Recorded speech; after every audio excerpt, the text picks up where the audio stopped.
All right, what's happening, everybody? Welcome to GSR Gonzo'S Sports Room. Oh, I forgot. Oh, Tuesday, March 3rd, 2026. Forgot what day it was. Well, we're back. What's old is new again. We got the old intro, and Chris forgetting where's that? Oh, man. Yeah, all guys, right. we're back to just A full house go ahead, tonight. Chris.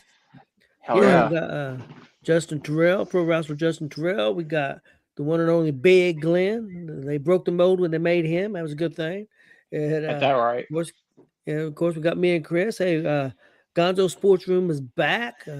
And we'll be here every Tuesday night, Wednesday night, and Thursday night, 10 p.m. I know we're going to be making some other changes. We will let you guys know when we get all that scheduled. No more afternoon shows as of now on Mondays and Fridays. If that changes, we will let you know. Appreciate everybody watching. And guys, let's jump right into it. Let's jump right into it with Glenn and Justin, who went to the WWE Elimination Chamber in Chicago this past weekend, which I thought was a very good show. And here's some of the thoughts from these guys. They were there, and I'm pretty sure both guys had a great time. But let's go to Justin first and tell us what he thought of the Elimination Chamber and his experience. Yeah, I thought Chicago. It's been a while for me seeing a WWE event in Chicago. The last time I saw one live, I want to say 2006, 2007.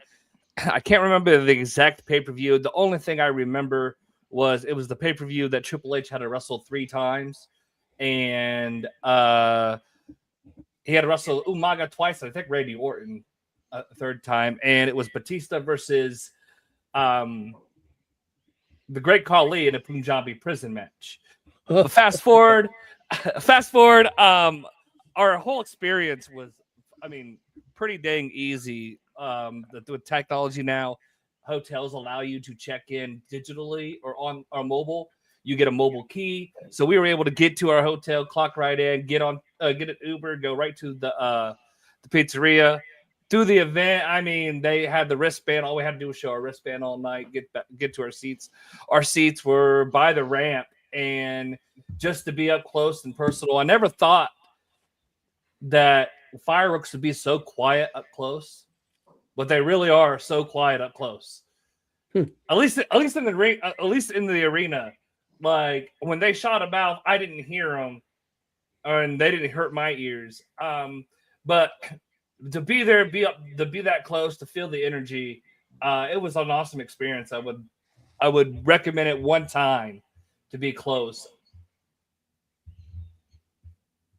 Okay, just real quick, brief thoughts on the show. What did you think of the show? I thought the show was phenomenal. There were some things I didn't like, but we'll discuss that on Thursday. Okay. But overall, I thought it was a very, very well done card. And when you're in the house of Chicago, Chicago is the Philadelphia of professional wrestling. If you are liked or disliked if you're in Chicago. Yeah. Yeah. We'll get into that one. Yeah, that's for sure. Yeah, that's for sure. Yeah, man, I thought it was a real good show. I've seen some critics online and on some of the podcasts because I like to watch some of the podcasts and get their what their feedback is. And man, a lot of them didn't like it, and I just didn't get it. Or some of them thought it was middle of the road, and I didn't feel that way. I thought it was pretty strong pay-per-view. Big Glenn, your experience and your thoughts. My experience is kind of different from Justin's, but that's what makes it unique is to get both perspectives, views. Anyway, I got into Chicago about noon on Friday, local time. So I went to Albies County Factory, got some gummies and stuff like that. Then I drove the hour into downtown for my photo op with Stephanie back here. That line moved pretty quickly, but the line was pretty long. I think it took me like an hour or so to get through it. Then Oba on Saturday was easy as hell. It was at the same location as the one the previous day. So, but the area where they had the fill offs was amazing. Parking was easy as hell. It wasn't stressful or anything. It's actually relatively relaxed and stuff. which is weird for Chicago because you know how traffic is in Chicago, especially in downtown. Anyway, the chamber was amazing.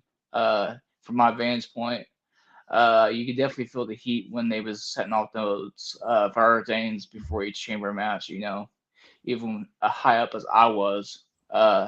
Obviously, piggyback on what Justin was saying about Chicago is going to know if they like you or they hate you. Obviously, Danhausen probably not the smartest idea if you want fans to enjoy him. I knew they was going to shit on that, but hey, Danhausen's going to be a one hell of a character in WWE, and he's already made a huge impact, obviously. So. Yeah, let's talk just a little bit about that just for a minute, because my take was a little different. And of course, I was watching on TV. I didn't think he had too bad of a booing until he was in the ring and the lights went out and he was gone. I think the crowd wanted something else. They was expecting more. That's just my take. When he came out, it wasn't a lot of boos. It was a few cheers, but I didn't think it was too terrible. I liked the presentation. I thought it was very well done. Again, I thought it would have been better off on Monday Night Raw. Yeah, last night would have been perfect for it because he got cheered last night. So, but I tell you what, last night on Raw was very entertaining. I thought it was pretty funny. So, but we'll hit that on Thursday.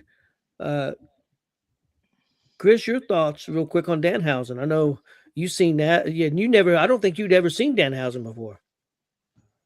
Well, we have a comment here that said the crowd seemed confused, and I agree. They did seem confused. Yeah. Was your question for me, Tony, or was it Justin's question? This one was for Chris on his thoughts. Watching it on TV for. I mean, I thought it was all right. I did think I agree with you. I didn't really hear a lot of booing until the lights went out, and then it was gone. I think people were expecting something more.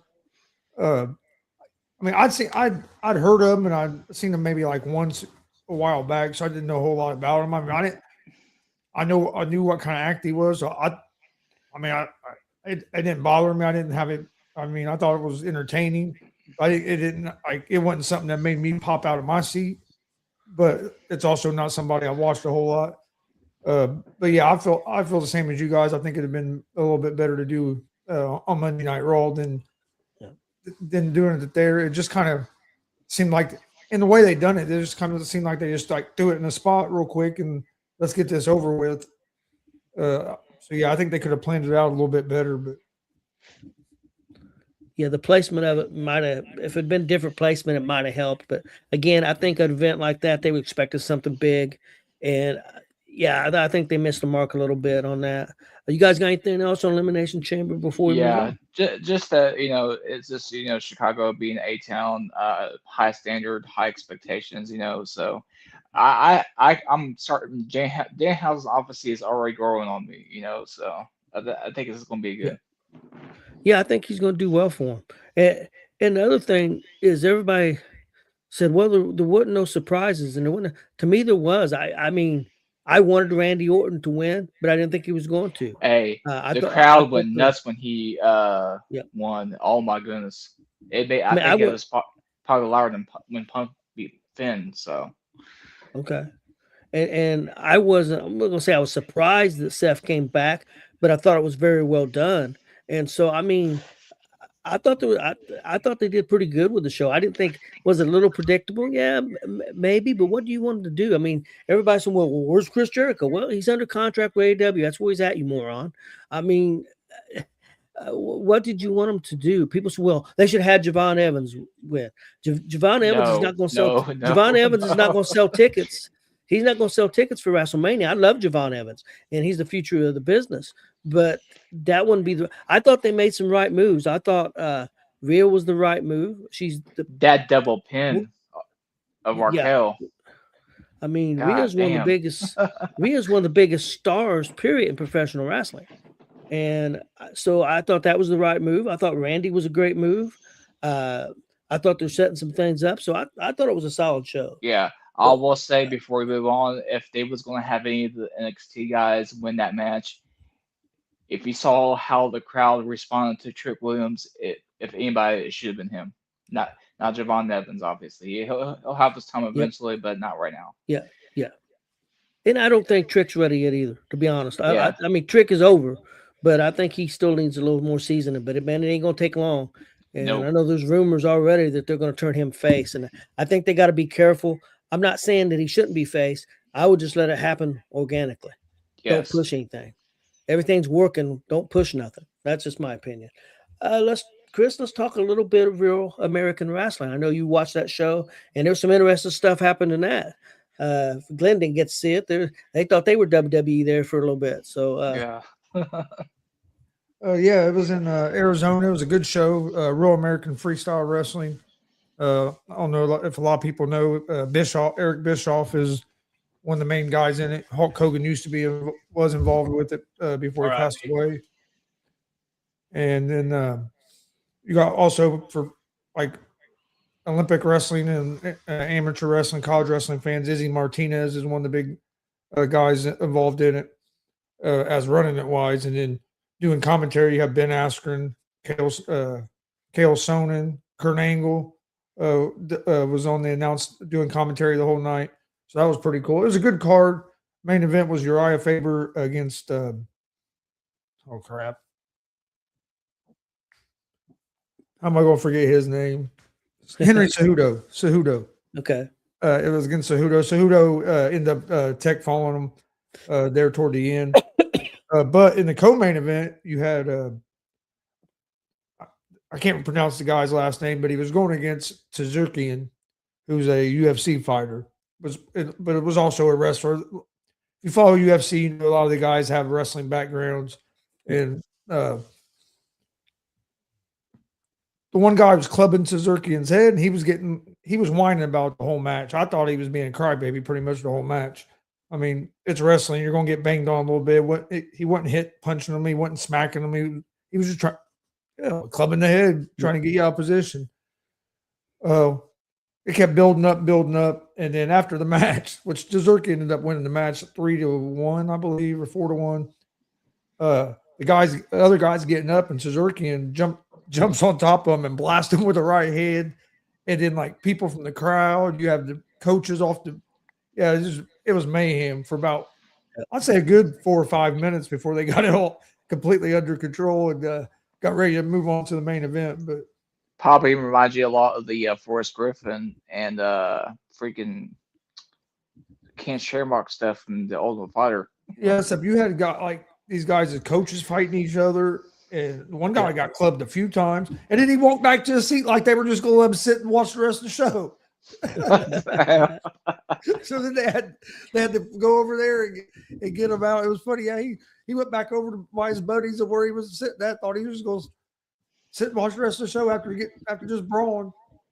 But and the security guys there, the look on their faces was like, "Oh shit!" Like, you know what I mean?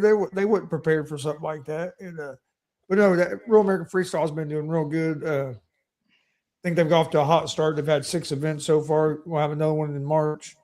I think they've been picking the right places to have them. The building they were at the other night, they were sold out in Arizona. I forget where they're going to be at the next one, March 28th. But no, I've watched, I think, 5 out of the 6, and I've enjoyed all of them. Yeah, they're doing pretty good. I agree. Let's one move of those on. things, yeah, that before we move on, yeah, that's one of those things that I keep forgetting to check it out. I've been wanting to check it out because I think it's cool the fact that we have that now wrestling has grown to a sport to where now we can focus and showcase Greco-Roman. We can showcase freestyle wrestling and all that now, where it's not just in the Olympics. Now we got it on live sports, kind of like the UFC in a way, but at the same time, I love the concept, and I definitely need to start checking it out. It's pretty good. I've watched a couple of them. So, yeah, they also announced that in April they're going to have Murad Divashili against Henry Cejudo. Is going to be the main event of that card. That'd be real interesting. Yeah, it should be. Okay, guys, let's move on to a little NASCAR. A lot of us didn't think that Tyler Reddick was going to be able to make it 3 in a row, considering that it was a road race. Well, guess what, guys? We didn't know what the hell we was talking about because Tyler Reddick did it again, 3 in a row. Man, first time in like 40 years, I think, or something. First time ever. He- Nobody ever has won 3 races in a Well, row. the first three, races of the season. the first three. Yeah, Yeah, first first three, three. yeah. But somebody's won 3 races in a row before. Yeah. Because they not said the that on first the three of the on season. broadcast. Yeah, because they said it's been 40 years since anybody just won 3 races. Period. Yeah. But yeah, that's a big thing, man. He's hot right now.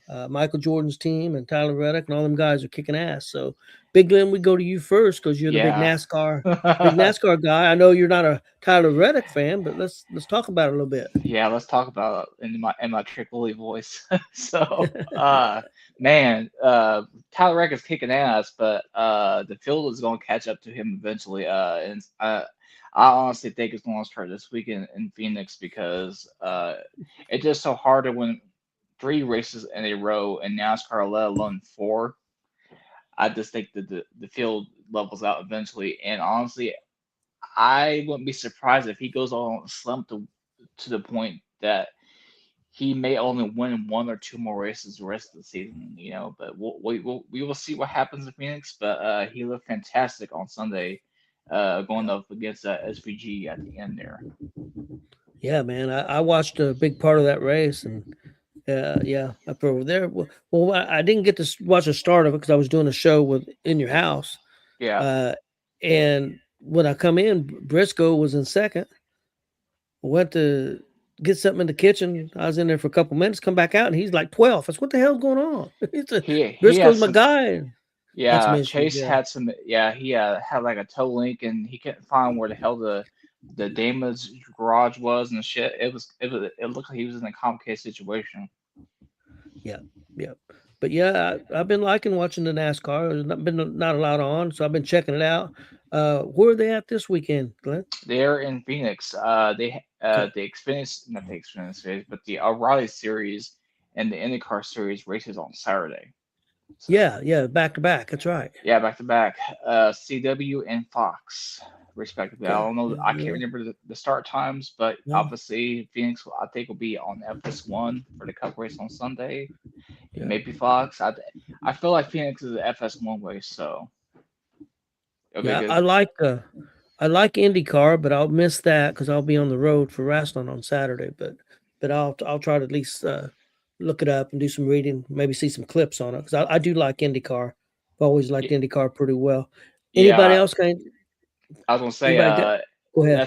that was the first time IndyCar's been back to Phoenix since 2018, 2019. So I always felt like IndyCar in their history, obviously, they've always went to Phoenix over the years. They have like a long-standing history, but obviously IndyCar's tried to make changes over the years with tracks and the schedule. But I felt like Phoenix would be a mainstay for those guys. Okay. Anybody got anything else on NASCAR before we move on, guys? Yeah. Can we please get rid of stage racing? Yes, absolutely. I hate it. Yeah, I don't care for it either. Can somebody before we move on? Can somebody else other than Tyler Reddick win the race on Sunday? For the love of God, He's only winning because of the lawsuit. I would be surprised.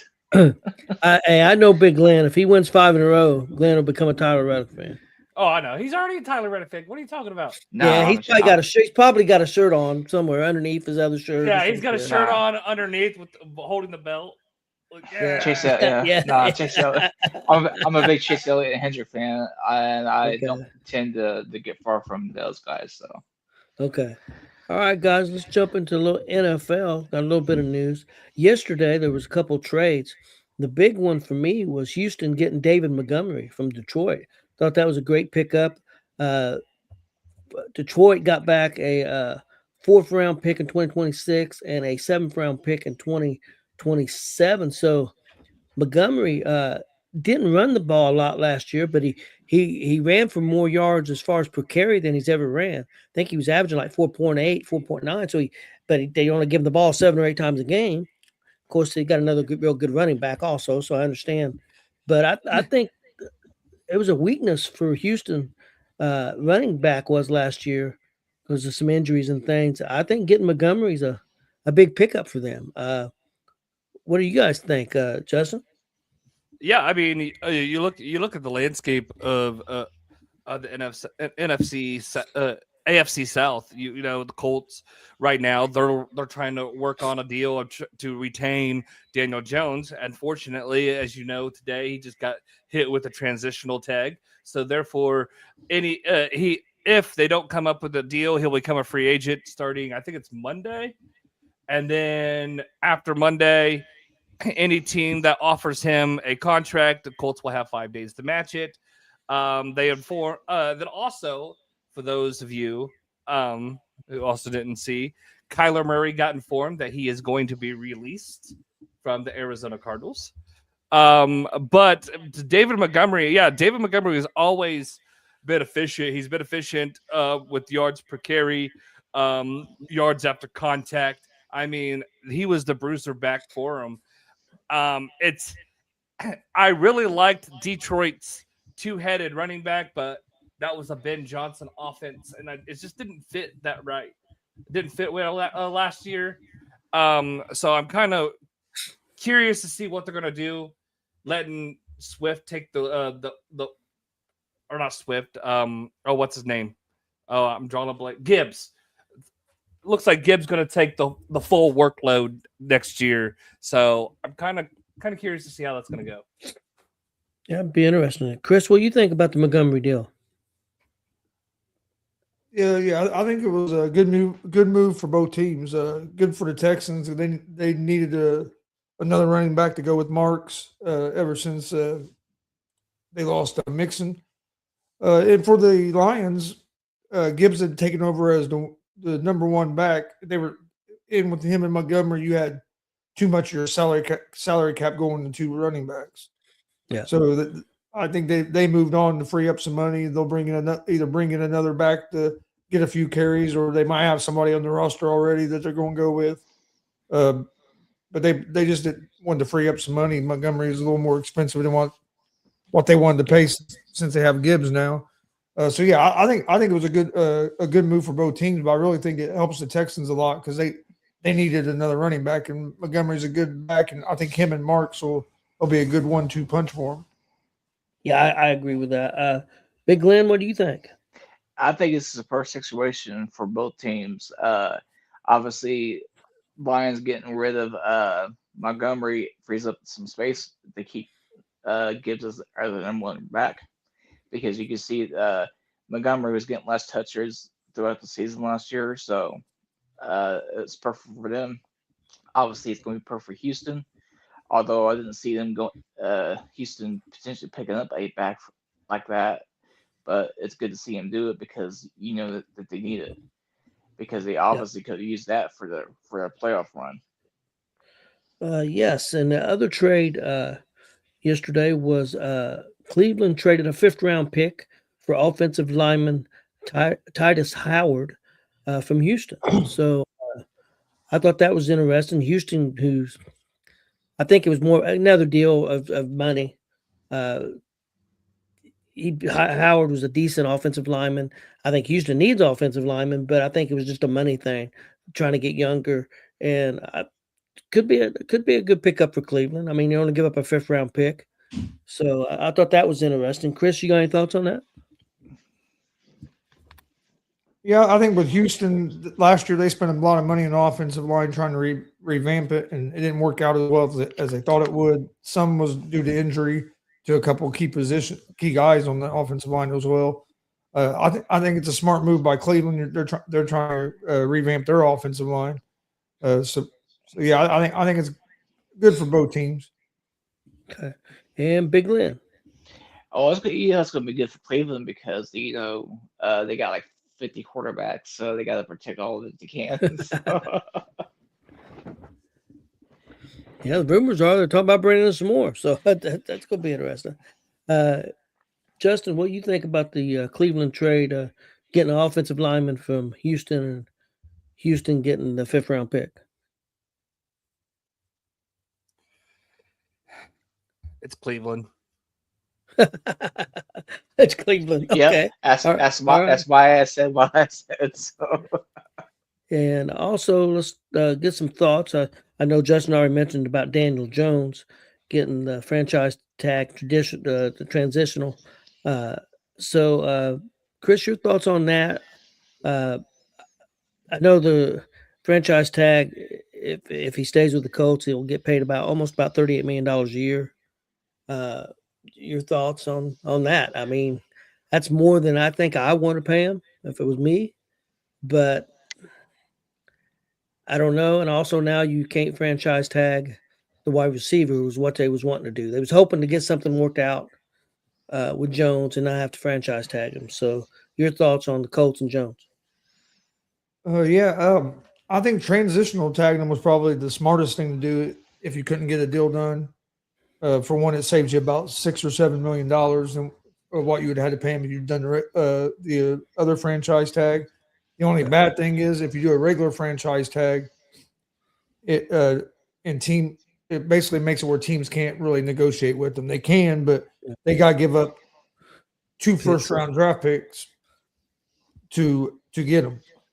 They'd have to give the Colts 2 first-round draft picks plus whatever contract they would have to give Daniel Jones. That really keeps it. Basically, nobody ever does deals with a transitional tag. Teams have till July 22nd to be able to offer him a qualifying offer, which would have to be at least at $38 million or whatever. To July 22nd? Yes. Shit, I'll be on to your fortress by then. if a team don't make him an offer by July 22nd, then he can't negotiate with any other team besides the Colts until the end of the season. See what I'm saying? That's crazy. He would play for the Colts. He'd get paid that $38 million, and then the only team he can negotiate with during the season would be the Colts on trying to stay a long-term deal to stay there. Wouldn't be able to negotiate with any other team until the end of the season, and he'd be a free agent. Yeah, you're right. They wanted to get a deal done, but for some reason, I was kind of surprised. But all the talks are they were pretty far off on a deal, at least as a couple of days ago, and they were hoping to try to get something done the day before the deadline. They couldn't. They could still try to get a deal done, and then they wouldn't have to pay him that $38 million. It would just go. It'd go to whatever the deal was. I think was wanting more money than what they were expecting him to be asking for. So I think both of them are. I think they'll work a deal out, and he'll end up getting signed. But now I think right now they put the transitional tag on him, and they're going to try to get a deal with Pierce done before free agency starts, and then be battling everybody else to try to keep him. And then they'll go with and then they'll probably try to get a deal done with Jones. If they don't get a deal done with him, he'll put on the tag, and then they'll have to do something for next year. Yeah, Big Glenn, your thoughts on that? Yeah, it's a roundabout way and stuff. I'm not too confident with it because it kind of leaves the door open for Alec Pierce to leave in free agency, and I know that he can be good for us. So obviously, I'd like him to stay, but we also need to get our freaking quarterback situation fixed. So we got to get that taken care of with Daniel Jones if we can get it done at a reasonable cost. And the only thing that sucks about this is I'm putting this on Ballard too, So, that's your buddy. Yeah, he ain't my buddy. You love Ballard. Nah, I can't stand his ass because I think some of his sitting on his hands and shit, when it comes to time to get things done, and this screams Ballard's incompetence in that way. Okay, Justin, do you have any more thoughts? I know you brought it up about Jones. Do you have any more thoughts about the situation with the Colts? Oh yeah, I mean, in a way, you look at it and you kind of say, it's kind of, it's you can't put blame on either side, because at the same time, before Daniel Jones got hurt, before he fractured his leg and then blew out his knee or his Achilles to end the season, I mean, he was having an MVP year. I mean, the Colts were the best team in the NFL. They were on a run. They were going to make it. I thought they were probably they were definitely the favorites to make a run to the Super Bowl. And then, so I can see why he wants more money because he played at an MVP level. But at the same time, he didn't get to finish the season. So that's where the Colts are kind of like, hey, we want to save some money to help put some guys around you and try to get a long-term extension for guys like Alec Pierce. And so in a way, it sucks, but hey, sign him to a transitional tag after that certain deadline. He can't negotiate with anybody else, but the Colts get a chance to match anybody that tries to sign him within that window. So I think at the end we might see Daniel Jones be a Colt, but if we don't, let Riley Leonard play for another year as a starter, regardless of the record. And guess who's going to be a quarterback coming out of the draft next year? Arch Manning. Just saying. True. Boy, I tell you what, if Jim Mercer was still alive, man, he'd be foaming out the mouth at that idea. I'm just saying. That's true. That's true. So that's just my thoughts. Okay, guys, we're going to get out of this NFL talk. We'll hit it hard again on Thursday. Let's jump into the new segment that we debuted last week. True or not true? I'll ask guys the question. You guys will say true or not true, and then give your reason for it. First question, guys. In your opinion, is WrestleMania moving in the right direction? I know there's been a lot of people said they don't like the stories or it's moving too slow. Your take. Do you think WrestleMania is on track? And do you think it's on track to be a good show, in your opinion? Let's go to Big Glenn first. True or not true, Glenn? I'm gonna say true. The way they was setting things up last night at Raw, you can tell where they're going with it. I love Punk's and Roman's promo. And now, granted, WrestleMania has a deal right now with this is like a side thing regarding this, but it kind of fits in as well. NASCAR, the Las Vegas Motor Speedway, and WWE have a WrestleMania deal. If you buy a ticket to the Cup race on the 15th of this month, you can also get a ticket for night one or night two WrestleMania of your choosing for a total of $250. So you pretty much are buying one ticket and get one free. Yep, I love that deal. And honestly, if I had the money, I probably would do it. But I would say true but just barely. Okay, Chris, WrestleMania moving in the right direction. What do you think? True or not true? I think true for a few reasons. One, I mean, there really isn't a right or wrong track when it comes to professional wrestling or sports entertainment, whatever you want to call it, because it's all how you interpret it. So, I mean, True. Some people's going to like what you do. You're never going to make everybody happy. Plus, I also, it has me intrigued in some of the matches they're going and see which way they're going to go. And then the announcement they made today, they're going to have the first hour of WrestleMania both nights live on ESPN. Well, one night on ESPN. First hour of Saturday will be on ESPN2. The first hour of Sunday is going to be live on ESPN. I think that's a genius idea. For one, I've said it before. If you go to a restaurant, an airport, anywhere, what's on TV? ESPN. So people that aren't wrestling fans are going to look up. They're going to see it. It'll get some people, even especially if they have kids, maybe to go get on the ESPN app and go check out WrestleMania. So every time, I think it's that's going to help their viewership a lot, especially in that first hour, because you're going to get a lot of people that are going to be watching it. And hell, you know how people are. They watch that first hour, they're going to want to see the rest. So then you're going to get some people to subscribe to ESPN that way. So I think that was smart. But yeah, I think that's moving in the right direction. I just think we're in a culture nowadays where people don't buy tickets as early as they used to because of all the ticket, what do you call it, the secondhand places you can buy it from. People will try to wait to see if prices go down because, you're getting it off a different market. A lot of times you're not buying the tickets straight from Ticketmaster anymore because they're usually all on other markets. They sell out so quick. So, yeah, I think people just buy tickets later in general now. So I think there'll be just as many fans as there was there last year. I just think people have to have something. They're looking for something to. The people who don't like WWE are going to look for something to keep talking about how WrestleMania is going to feel. But no, I think it's going to be a good show like it usually is. And hey, a lot of people are saying the same thing last year, and I thought that was a good WrestleMania. So yeah, I agree. I think it's true. I think it's moving in the right direction. I think things have been a little slowed down because he went back to Vegas.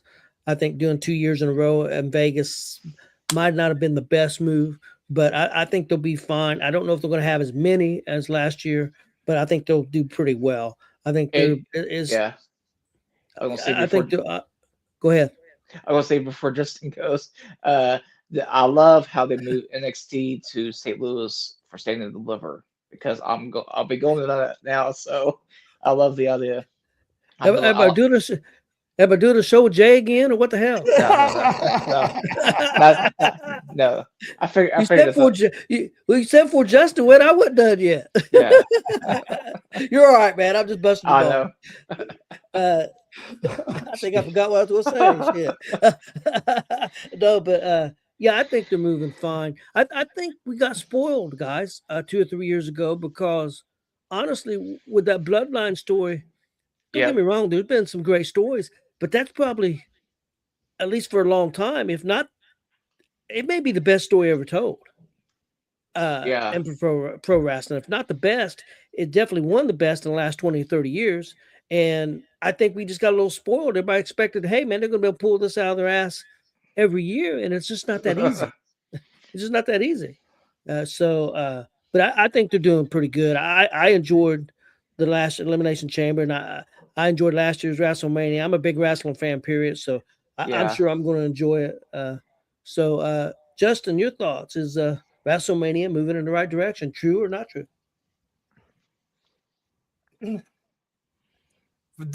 I think it's true. I say true. I mean, you look at WWE as a whole. WWE having now has the rights to I was going to say AEW, but not AEW, AAA. And they also have the partnership with TNA. So I mean, having WWE 2 nights and not really putting out anything yet kind of holds a lot of the surprises to come to WrestleMania. I mean, and you said it right there. You know, a lot of people aren't buying tickets right now and buying those tickets early because they want to see what's going to be built. Like, do I want to spend the money if I'm going to get a mediocre card? I'm not going to spend the money on a mediocre card. But if I want to see this person versus this person, if that's a marquee matchup, then yeah, I might want to go see it. Yeah. So I can see why people don't want to do that, especially with the ticket fees. Ticketmaster, Live Nation, those ticket fees are outrageous.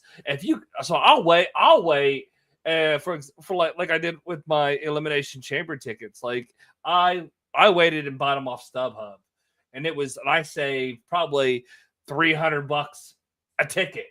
But sometimes that's what you got to do in order to go do things that you want to do. Yeah. I just and like it also all depends on the location. I think the ticket sales are down this year simply because they're trying to do Las Vegas again. I don't care that we go back to Las Vegas again. I just don't think it needs to be back to back. Like, I think spreading it out gives the fans that go to WrestleMania every year, it gives them a chance to experience a new city, have new experiences. If you already went to WrestleMania last year, you're not going to want to do those experiences again because you've already experienced them. So now you're going to have to spend more time trying to find things that you want to do that's new to you versus going to a new place and experiencing the new cultures and stuff like that. Yeah, I agree. Because they if it was still in New Orleans like they originally planned, I think ticket sales would be a lot better right now. I really do. Absolutely. I agree. And I also think, you know, the move to having the first hour on ESPN and ESPN2 is a genius move because as you like Chris said, at every airport, every barbershop. I mean, if you look at sports clips, what's playing on at sports clips? Sports Center or ESPN. What's playing on your restaurants? ESPN. I mean, it's in B Dubs. It's in Pacers a lot of your sports grills. Like ESPN's everywhere. So to have it right there, it introduces more people to the product, and you're going to bring new people into the product. But the question is, are you going to make that first hour memorable to get them to stay the rest of the show, or to get them to buy, the subscription to finish the show? Or are you just going to be like, here's an hour, here's the mediocre, it's free, who cares? Like, that's what I'm wanting to see. I think they'll open the show with not a main event, but a main event top match. Because I mean, they're going to have. I know they're going to have 2 main events, but right. I think you understand what I'm saying. It's going to be a big level match. For example, Obafemi and Brock Lesnar. If that happened, that might open a show. I mean, that would be a match where everybody is on their feet. Everybody would stop and watch. Like if you're walking through the airport and you see, oh my God, you see Obafemi, this giant, this behemoth Obafemi versus Brock Lesnar. You know him from the UFC. You know him back in the day, and now these 2 behemoths are fighting right now, and we got to watch it on ESPN for free. Yeah, genius move. I agree. The thing that's crazy is that this year they just put out the profits, and WWE made more profits for TKO than UFC did this year. So I thought that was interesting. That's the thing. Everybody says, well, they need to lower the ticket price. They need to do this. They're making record profits. I mean, it's hard for WWE to change things when you're making that money. Financially, at least, is going pretty damn good. Yeah. Right. So I tell you what, Tony, man, you talking about taking stuff out or pulling something out of the ass, man. All the Alexa could do so much, man. So. Yep. Yes. All right, guys. Next question. Houston Texans win the AFC South next year. Justin, true or not true?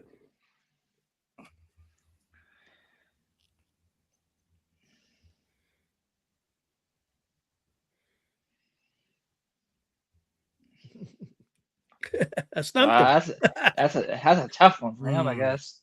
I know my answer. I'll let Justin go. I'm gonna say false. Not true. Okay.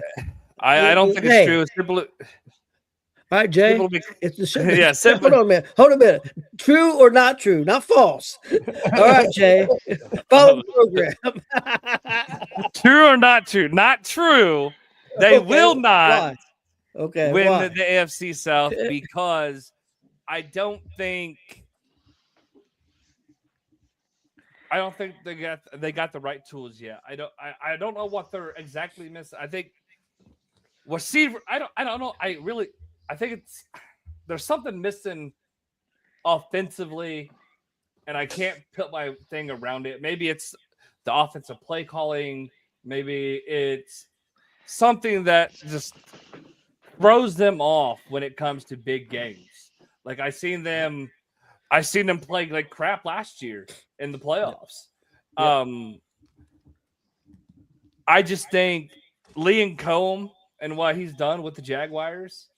I think they are, with being a warm weather city, I think, and the success they had, I think that's going to draw some more people into Jacksonville.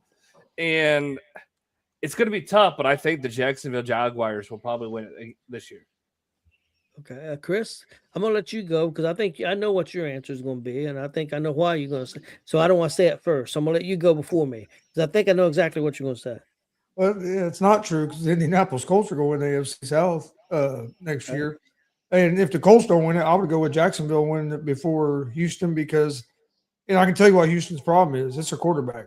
I don't trust C.J. Stroud. I trust Trevor Lawrence more than I do C.J. Stroud right now, so I go with the Jaguars over the Texans. But I think the Colts, if healthy, are the best team in the South. I think we were showing that last year until we lost our quarterback, and then we had some other injuries. I think our defense will be a lot better, especially if our secondary is healthy this year. with having Sauce for the whole season and hopefully healthy. So yeah, I would say untrue, but yeah, I think the Texans' biggest problem is a quarterback, and I think they need to find the offensive coordinator and stick with them. Quit switching offensive coordinators every year. They have the defensive side of the ball figured out, but they got to figure out the quarterback position. They just have a guy that don't turn the ball over. They're going to win a hell of a lot of their games because their defense don't give up that many points. That's true. Big Lynn. False. And if anybody thinks that the False. yeah. Hey, all right. Hey, It's true or not true is Not the name true. of the fucking program. yes, not true. But anybody that thinks that Houston is going to win the AFC title, they need to stop smoking crack, and I'll tell you why. Because the Colts are going to lay that smack down on that candy Houston ass, and they're going to take Jacksonville do the same to them, and Tennessee. Who the fuck gives a shit about those guys because they suck every year anyway. So I think Tennessee's going to get better. Not to be a yeah. for the division this year, nothing like that. But I think they're going to be improved this year. I really do. So And Justin, so, I blame you for all this false Yeah. shit. so Everybody blames me for shit anyway, so just put the blame on me. All right, guys. Next question. Oklahoma Thunder win the NBA championship again. I'm going to go first this time. I was a big believer at the start of the season that they was going to win it again, but I am not a believer anymore. I don't think they're going to represent that side of the conference. I think San Antonio Spurs are going to. So I'm going to say not true. See how that goes, guys? Not true. Big Glenn, I'm going to let you go next. Well, I think it would have to be not true. Oh, Not yeah. I was going to throw you on the cliffhanger on that one. But yeah, not true. Spurs are going to do their thing, man, and they're going to do it the way that they always done it, even when Popovich was coach back in the day. Okay, and Justin, what do you think? True or not true?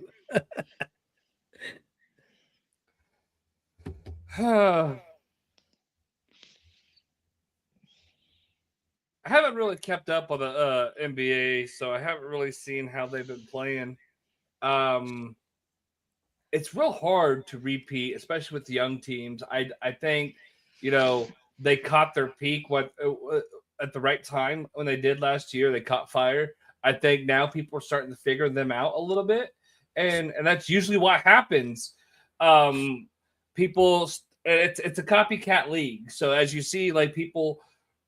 Even like I want to say it was whatever the Netflix series is for the NBA guys when they talked about Tyrese Halliburton at the beginning of the series, and but there was a conversation. I don't know if it was on there, but there's a conversation that I've seen where somebody was talking to Tyrese, and they said that everybody's trying to emulate what Indiana was doing because Indiana was playing that high-tempo defense, was playing that high-tempo offense. They were gassing people out, and they were just outscoring you because they were pushing the pace.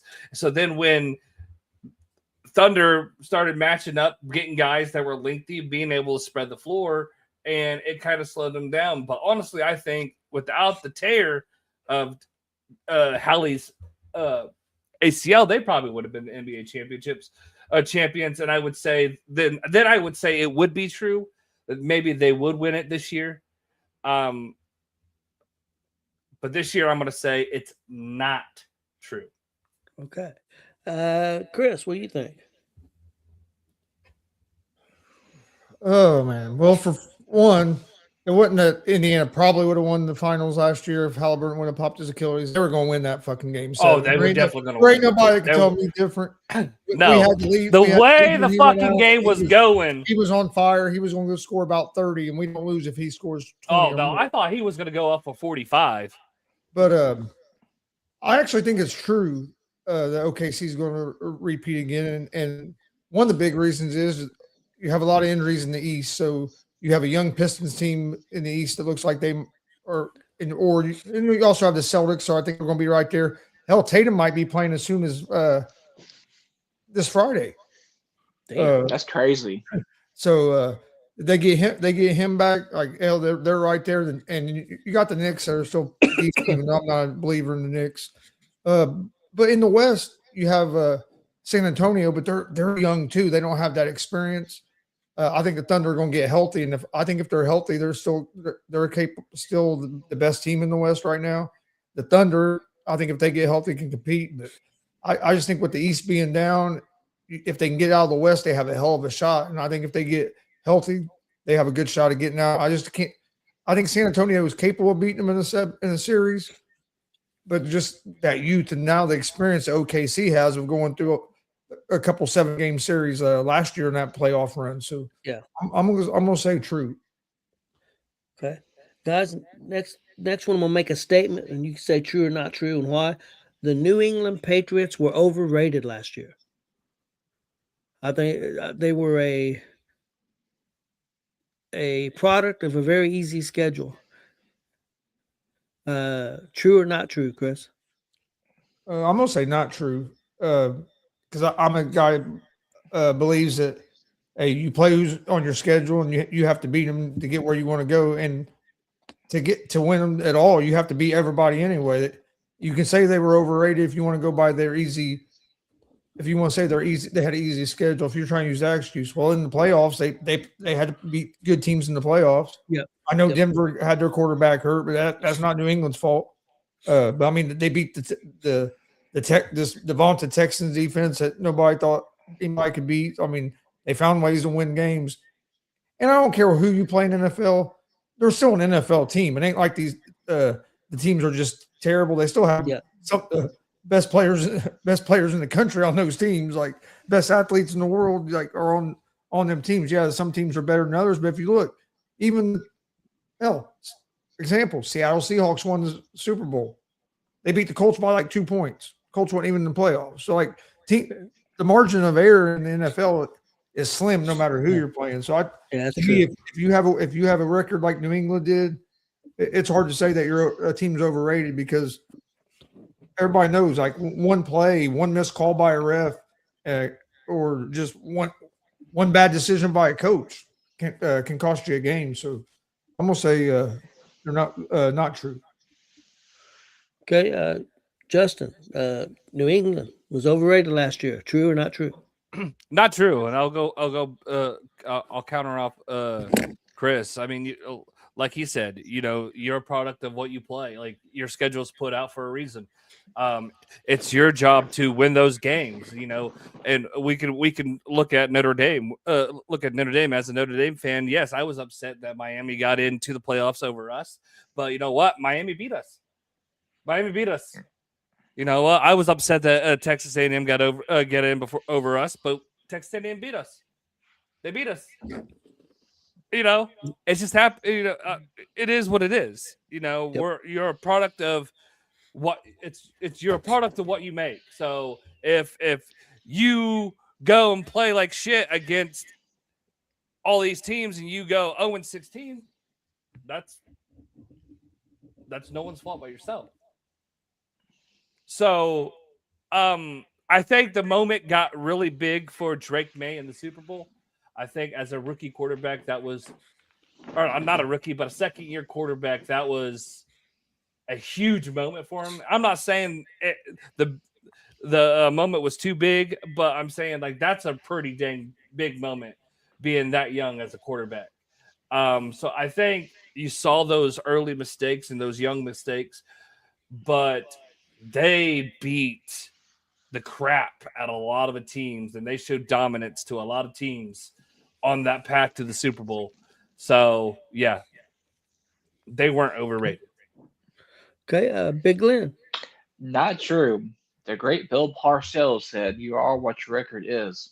If you're ass, you're ass, and if you're good, you're good." So, Patriots, they were good. Okay. I agree with you guys. I don't think that's a true statement. So, I think it's I agree with that. Next up, guys, we've got 4 questions left. Next one. New York Giants wins at least 7 games next year. Big Glenn. That's a hard one. I'm gonna go true. Okay. Jackson Dart became Chris, Scat. Yeah, Jackson Dart became Scattergoo, baby. You know, that's gonna be a dynamic what do you duo. think? What do you think, Chris? I'm gonna go true as well. I love the John Harbaugh hire as coach. I think he will get that flipped around. They have some talent. They very easily could have won 7-8 games last year when Dart was healthy. There was about 4 games they were winning in the fourth quarter and found a way to lose. I think with the culture difference with Harbaugh, that they'll start winning those games. We'll see them be blowing fourth quarter leads like that. So I'm gonna go with true. Yeah, I'm going with true too. I think they might win 9 or 10 next year. I think Harbaugh's going to make a big difference if they stay healthy. Justin, what do you think?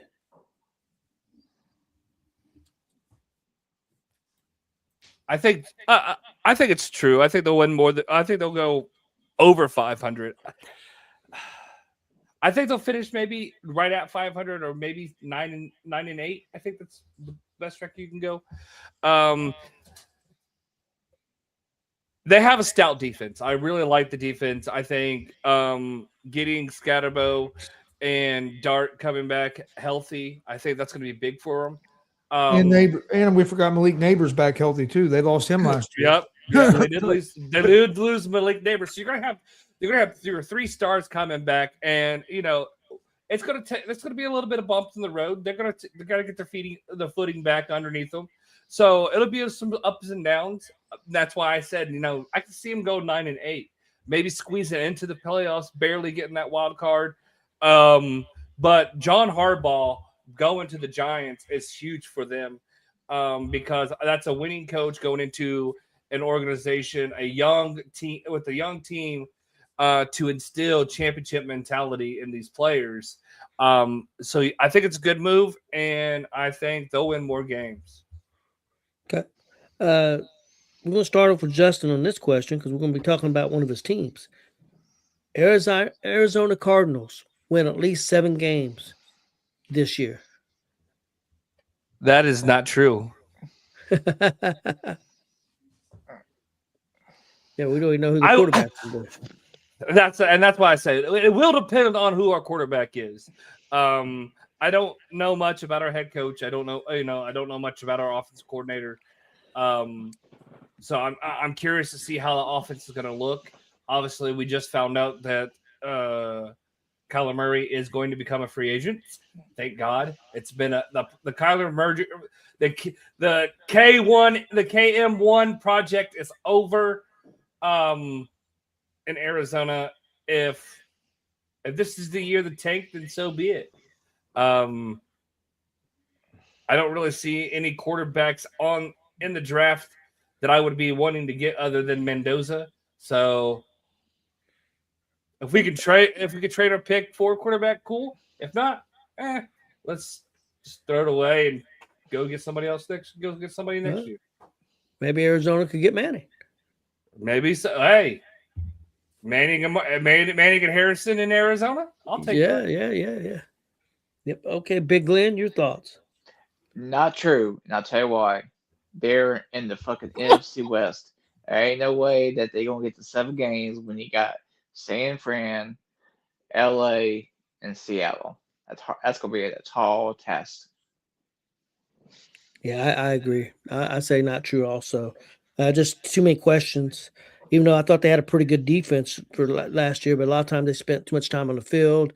Then they got injuries, and then just nothing went right, and they fell apart. But yeah, the quarterback situation ain't straightened out. So they do still have some talent on the team, but yeah, I don't think so either. That division, Chris. Yeah, not true. Not knowing who their quarterback's going to be and right now, it's just hard for me to see him winning more than 7 games. Yeah. Got 2 more questions. This one's about one of Justin's teams again, so we'll let him go first. The Chicago Cubs will win the National League Central next year. Justin?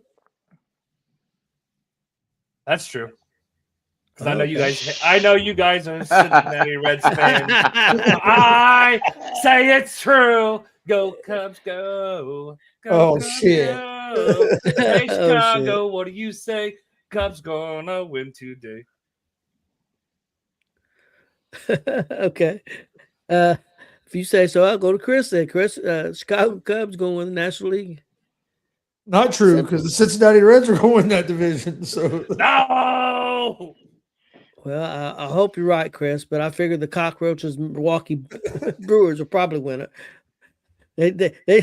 I never think they got that good a team, and they always telling you, are up there. I've been saying Always. this since last year. Give Francona a year to learn that team, and then I think we're going to be a lot better this year than we were last year. We went too far off from being able to compete for it. So it's going to be. I think it's going to be an interesting division this year, because I think you are going to have maybe 2 or 3 teams competing for it, where in the past it's usually just 1 or 2. Yeah, I think the Pirates are going to be better. I don't know if they're going to be competing, but I think they're going to be better. So, yeah, I agree. I don't think it's true. I don't think the Cubs are going to win it. Big Glenn. I tell you what, man, Wrigley Field's a nice field. It's great, historically great, shit like that. But they ain't Great American Ballpark, man. Not true. It's gonna be the Not fucking true, okay. it's gonna be the fucking Reds, baby. Did you guys see the rumor that they're talking about? And I'm not saying it's true, but I've seen it on Facebook that they may take SummerSlam to Wrigley Field. Yeah. Shit, that'd be a return trip. So, That'd be crazy. Last question, guys. The Baltimore Ravens win the AFC North. I'm gonna go first, shit. and I'm gonna say true. I'm not confident in Cincinnati. I don't think they could put a team together. I think they're a bunch of morons over there. Pittsburgh's without a quarterback. I think they're going to have a pretty good coach, but I'm not sure about the quarterback situation. And Cleveland's, I think, might be a little bit better, but not enough. So I'm going to say true. Baltimore's going to win that division. Chris? Oh man, I'm going to say true. I think right now it's going to be between Baltimore and Pittsburgh. I think Aaron Rodgers is going to be in Pittsburgh's quarterback for at least one more season. Is what I think is going to end up happening. But I really like this mentor that they brought in as head coach. He's been with Baltimore before, so he just a few years ago, so he knows he knows some of the players that are there. He's worked with Lamar before. He's more of he was defensive coordinator, but he brought in I forget who he brought in as his offensive coordinator now. I forget. It was a young guy, if I remember correctly. But no, I mean, that team Baltimore has, it's a good team. A lot of their problems was couldn't stay healthy, and then so yeah, and they got to fix that defense a little bit, and I think he'll do that. So I think Baltimore. I think it's true. Okay, and Justin. I don't think it's true. I think we're going to see a different look as far as Cincinnati. I think Cincinnati, this is going to be a year that if you don't make anything happen, the whole team's you're going to blow up the whole team. I think you're going to see a hungry Joe Burrow because Joe Burrow, he's not going to be a Cincinnati Bengal after next year if they don't have the success. So I think it's going to be one of those make or break years. Baltimore has the team to do it. I just don't think they have the quarterback to do it. And granted, Lamar can win games, he can win MVPs, but I have not seen him have that success as far as deep into the playoff run. So, I think it's going to be Burrow show this year. Okay, possible. Big Glenn. True. They was one kick away from winning the division last year. So Okay, short and sweet. Hey, we thank everybody watching tonight. We appreciate you. Tomorrow we got the hot seat with OG Tony and the gang here on Gonzo'S Sports Room, 10 p.m. Eastern. I've got about 8 or 9 questions, and then I've got the top 10 video games of all time. So we got that. Shit, So I but think the that the time I'm about to be putting in on WWE 26, shit, I probably know one. You know, yeah, you guys already know. I'm looking forward to that. You guys got anything before we get out of here? Nah. No. All right, we appreciate everybody watching, and we'll see everybody tomorrow night. Gonzo Sports Room. All right.